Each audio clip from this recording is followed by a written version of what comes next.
प्रयागराज में नकली note factory का खुलासा हुआ है। ये करेंसी फैक्ट्री एक मदरसे में चल रही थी।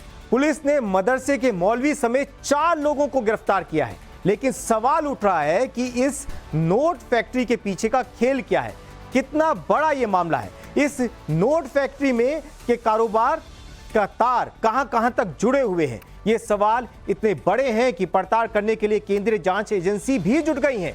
जांच पड़ताल के बीच टाइम्स नाउ नवभारत की टीम भी उस मदरसे में पहुंची। यहां ये गोरख धंधा चल रहा था।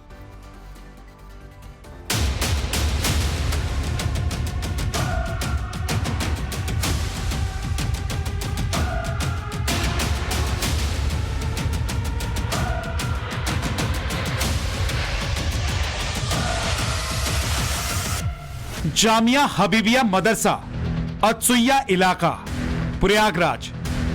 देश के सबसे बड़े सूबे का 70 बरस पुराना यह मदरसा सवालों के चक्रव्यूह में खड़ा है। सवाल यह है कि क्या हुआ कि यह मदरसा शक के दायरे में खड़ा है। क्या इस मदरसे में देशद्रोही गतिविधियां चल रही थी? क्या प्रयाग के संदिग्ध मदरसे पर बुलडोजर चलेगा? क्योंकि इस मदरसे में फेक करेंसी की फैक्ट्री चल रही थी। इस मदरसे में नकली नोट छापे जा रहे थे। यहां बैठकर ये 4 गद्दारों की टोली देश की आर्थिक व्यवस्था को चुनौती दे रहे थे, देश को खोखला करने की साजिश रच रहे थे। मोहम्मद तफसीरुल है, ये इसी मदरसे के मौलवी प्रिंसिपल थे, और जाहिर खान जो इसका मेन मास्टरमाइंड है, दोनों ये उड़ीसा के रहने वाले हैं। पिछले 5-6 साल से इसी मदरसे में ये दोनों रह रहे थे और इनके द्वारा ये जो नकली नोट बनाने की जो कार्रवाई इनके द्वारा यहाँ पे की जा रही थी। इस नकली नोट फैक्ट्री के खुलासे के बाद अब लगातार पड़ताल की जा रही है। टाइम्स नाउ नवभारत की टीम उस मदरसे में पहुंची जो सवालों में है। नकली नोट के इस खेल के कितने किरदार, मदरसे में आखिर कैसे नकली नोट की छपाई होती थी, इस गिरोह के तार और कहां से जुड़े हैं, ये कुछ ऐसे सवाल हैं जिनका जवाब आज हर कोई जानना चाहता है। और इन सब के बीच में टाइम्स नाउ नवभारत की टीम उस जगह पर मौजूद है जहां पर नकली नोट की छपाई का काम होता था। 100 रुपए के 13,000 नोट की गड्डियां, नोट छपे हुए पेपर, ये कलर प्रिंटर और वो तमाम सामान मिले हैं यहां से जिससे धड़ल्ले से नोट बनाए जा रहे थे। जो आरोपी थे वो कहां पर बैठकर नकली नोट की छपाई करते थे, कहां पर प्रिंटर सारे लगे थे, कहां पर नकली नोट को बकायदे उसकी सीरीज बनाई जाती थी, कैसे छपाई होती थी, ये सब कुछ हम आपको दिखाने जा रहे हैं। इस मदरसे में चल रहे नोट के गोरख धंधे की पूरी इनसाइड स्टोरी बताएंगे कि क्यों 500 की जगह 100 के नोट छापे जाते थे। ये कितनी महीन साजिश थी, ये जानने से पहले जान लीजिए कि इस मदरसे के ऊपर नोट की फैक्ट्री चल रही थी और नीचे बच्चे पढ़ रहे थे। देखिए ये पूरा एक बड़ा सा हॉल है। इस हॉल के बीच में नमाज अदा की जाती है, जबकि साइड के जो बरामदे हैं वहां पर क्लासेस चला करती थी। डेस्क देखिए आप यहाँ मौजूद है, इसके अलावा जो दरी है यहाँ पर बच्चे बैठकर पढ़ाई करते थे। लेकिन किस तरीके से यहाँ पर नकली नोट का कारोबार किया जाता था, ये चौंकाने वाली बात है। और इस घटना के सामने आने के बाद से देखिए कि इस पूरे मदरसे में फिलहाल सियापा पसरा है। जो बच्चे हैं वो यहाँ पर अभी फिलहाल नहीं दिख रहे हैं, नदारत हैं। कहा यह जा रहा है कि छुट्टी होने की वजह से बच्चे नहीं आए, लेकिन जो लोग मिल रहे हैं उनके चेहरे बता ये रहे हैं कि किस तरीके से इस घटना के बाद से वो भी हतप्रभ है। जैसे जैसे आशुतोष इस मदरसे के अंदर चले गए, वैसे वैसे होश फाख्ता करने वाली सच्चाई सामने आती गई। मदरसे के अंदर ऐसी ऐसी तस्वीरें दिखी जो बेहद चौंकाने वाली थी। हम आपको तमाम तस्वीरें दिखाएंगे, मगर उससे पहले सुनिए मदरसे में चलने वाली करेंसी फैक्ट्री के खुलासे पर यहां काम करने वाले क्लर्क ने क्या कहा। जानकारी बिल्कुल नहीं थी।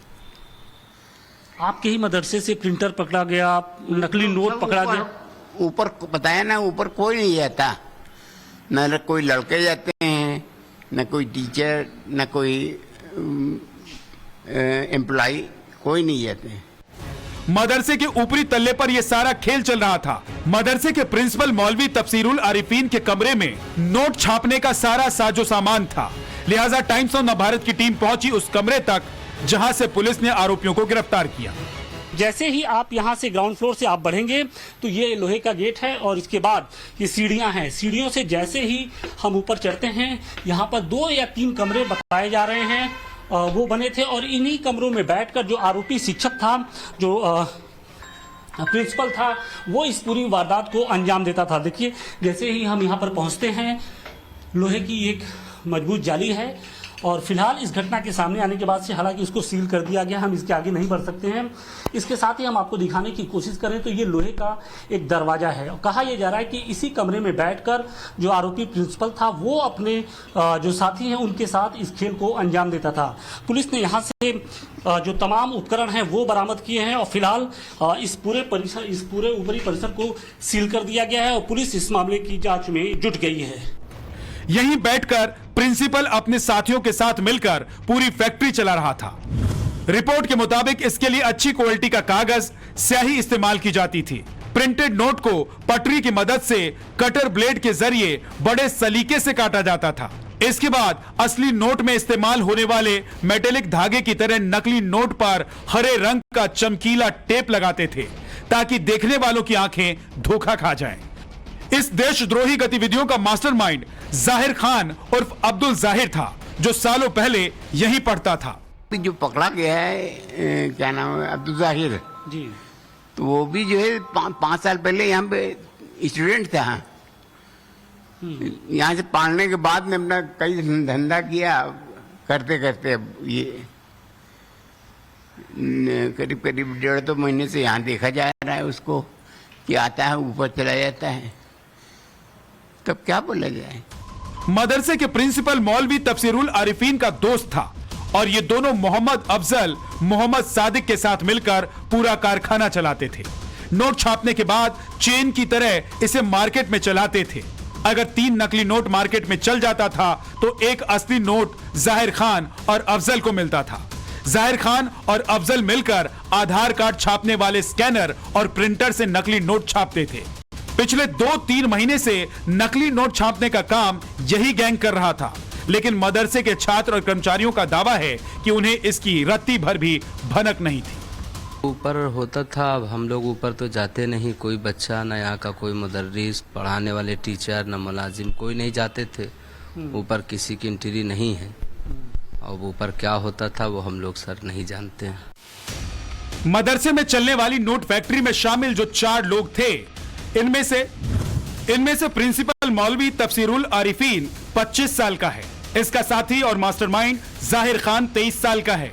ये दोनों ओडिशा के रहने वाले हैं, जबकि मोहम्मद अफजल और मोहम्मद साइद दोनों 18 साल के हैं और दोनों केरल थाना क्षेत्र के रहने वाले हैं। यही चारों पूरा खेल कर रहे थे। प्रयागराज की सिविल लाइंस पुलिस को बस अड्डे पर नकली नोट की डील करने की खबर मिली। पुलिस ने 3 लोगों को पकड़ लिया। उनसे पूछताछ के बाद अतरसुइया में कल्याणी देवी पेट्रोल पंप के पास स्थित मदरसे पर छापा मारा गया, जहां से नकली नोट के साथ 4 लोग गिरफ्तार हुए। अभी हमें इन्हें पकड़ा तो ये एक डील कर रहे थे कि 15,000 में ये 45,000 के fake Indian currency note provide कर रहे थे। तो मुखबिर की सूचना पे ये पुलिस ने डेवलप किया और उसी के बेसिस पे इस पूरी गैंग को पुलिस के द्वारा गिरफ्तार किया। यूपी एटीएस, एनआईए और आईबी की टीम पड़ताल कर रही है। जांच टीम इनकी कॉल डिटेल्स खंगाल रही है। नेटवर्क के बारे में पता लगाया जा रहा है। मदरसे के क्लर्क समेत सभी सदस्यों से पूछताछ की जा रही है। फिलहाल पुलिस का जो जांच का दायरा है वो लगातार बढ़ता जा रहा है, क्योंकि पुलिस को इस बात का अंदेशा है कि इस रैकेट के जो तार हैं वो सिर्फ उत्तर प्रदेश या प्रयागराज ही नहीं बल्कि देश के जो दूसरे सूबे हैं उनसे भी जुड़े हो सकते हैं, या हो सकता है कि जो इसके तार हैं वो सीमा पार दूसरे देशों से भी हो सकते हैं। और यही कारण है कि पुलिस के साथ साथ अब जो दूसरी जांच एजेंसियां हैं वो भी इस मामले की जांच में जुट गई हैं। और अब देखना ये होगा कि जिस तरीके से जांच आगे बढ़ती है और क्या कुछ सामने निकल कर आता है। सवाल है कि ये लोग 500 की जगह सिर्फ 100 के नकली नोट क्यों छाप रहे थे? जवाब यह है कि इसे बाजार में खपाना आसान था। रिपोर्ट के मुताबिक 5 लाख रुपए खपा भी दिए गए थे। हालांकि इसकी पड़ताल भी चल रही है। खुफिया एजेंसियों की जांच के बीच जब टाइम्स नाउ की टीम मदरसे में पहुंची थी, मदरसे पर सवाल सिर्फ फेक नोट को लेकर नहीं उठ रहे थे, बल्कि वहां के क्लासरूम में भी न तो ब्लैक बोर्ड था न ही बेंच डेस्क। गुजरात से बाढ़ बारिश की तस्वीर के साथ दिखाता हूं। खेड़ा में सड़कें बन गई हैं तालाब, सड़कों पर सिर्फ पानी ही पानी दिखाई दे रहा है। लोगों की आवाजाही में भारी दिक्कत का सामना अब लोगों को करना पड़ रहा है। खेड़ा से हैरान करने वाली तस्वीरें सामने आ रही हैं। यहां सड़क दिखाई ही नहीं दे रही है, सड़कें तालाब में तब्दील हो चुकी हैं। सड़कों में कई फीट तक पानी भरा हुआ है। ये तस्वीरें आप देख रहे हैं खेड़ा की कि किस तरीके से वहां जो घर हैं वो पूरी तरीके से पानी में डूबे हुए हैं, सड़कें पानी में डूबी हुई हैं। ये लोगों को आप बैठा हुआ देख रहे हैं घर के बाहर, क्योंकि घर के अंदर भी पानी घुस चुका है। और ये एक तस्वीरें गुजरात से, लगातार गुजरात से ऐसी तस्वीरें आ रही हैं जो बताती हैं कि किस तरीके से आसपास के इलाके पूरी तरीके से जलमग्न हो गए।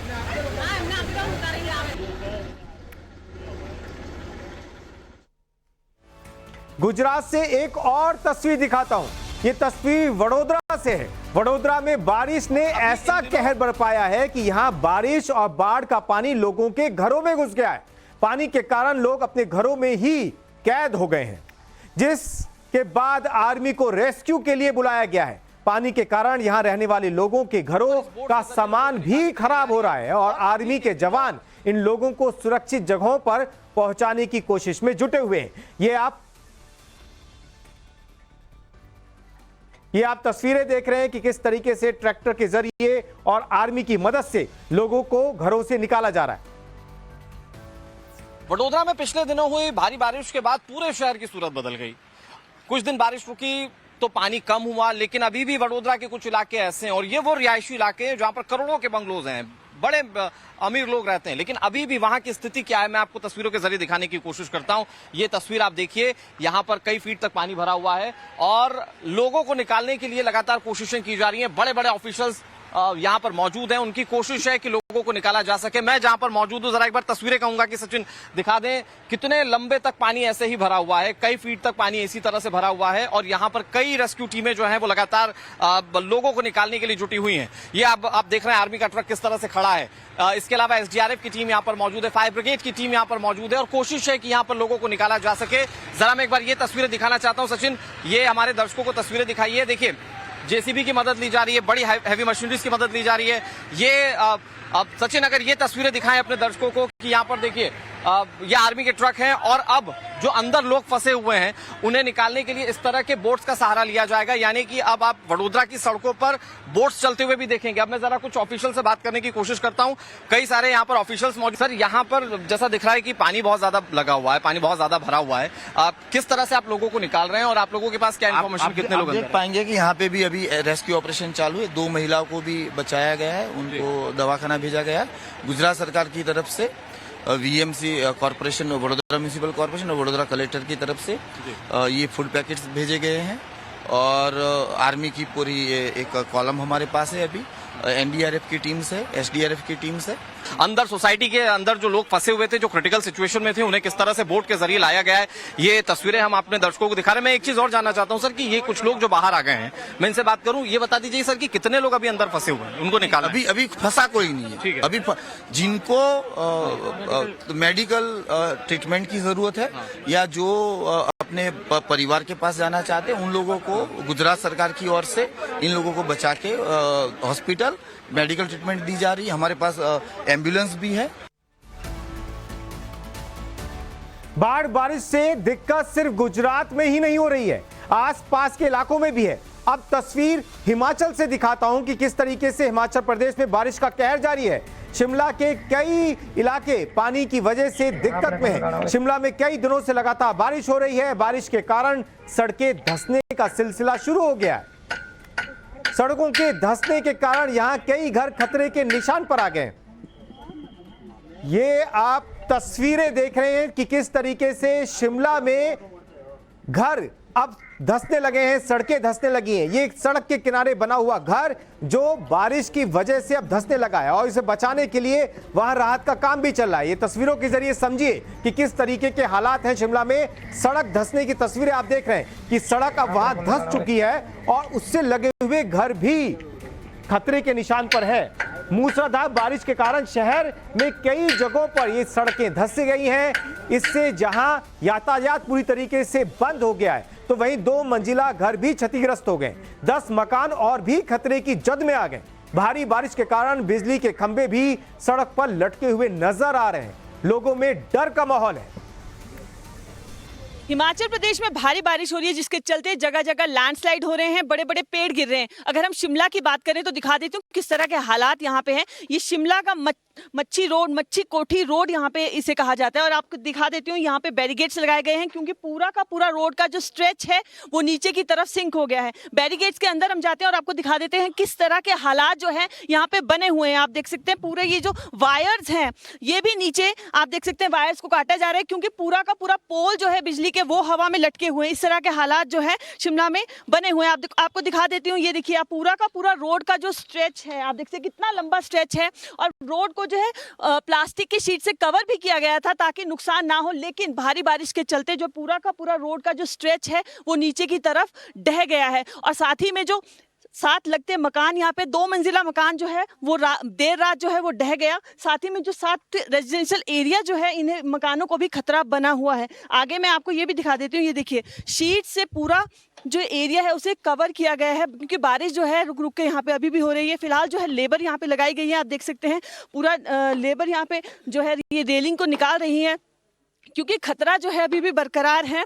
और नीचे की तरफ अगर ये और ज़्यादा सिंक होता है तो नीचे बहुत सारे जो मकान हैं उन्हें खतरा बना हुआ है। और जिस तरह मौसम विभाग ने आज के लिए भी येलो अलर्ट जारी किया है तो खतरा अभी भी जो है टला नहीं है। आगे आपको मैं दिखा देती हूँ, पोल इसके जो है वो हवा में लटके हुए हैं। आप देख सकते हैं ये पोल जो है, ये इलेक्ट्रिसिटी का पोल आप देख सकते हैं पूरी तरह जो है ये भी हवा में लटका हुआ है। पूरी नीचे से जो है इसकी आप देख सकते हैं पोल नीचे से हवा में ही है क्योंकि पूरा जो पोल का नीचे वाला हिस्सा है वो पूरी तरह खाली हो गया। इस तरह के हालात जो है शिमला में बने हुए हैं, काफ़ी भयानक है और खतरा अभी टला नहीं है क्योंकि मौसम विभाग ने आज के लिए भी येलो अलर्ट जारी किया है। पूनम शर्मा, टाइम्स ऑफ नव भारत, शिमला, हिमाचल प्रदेश।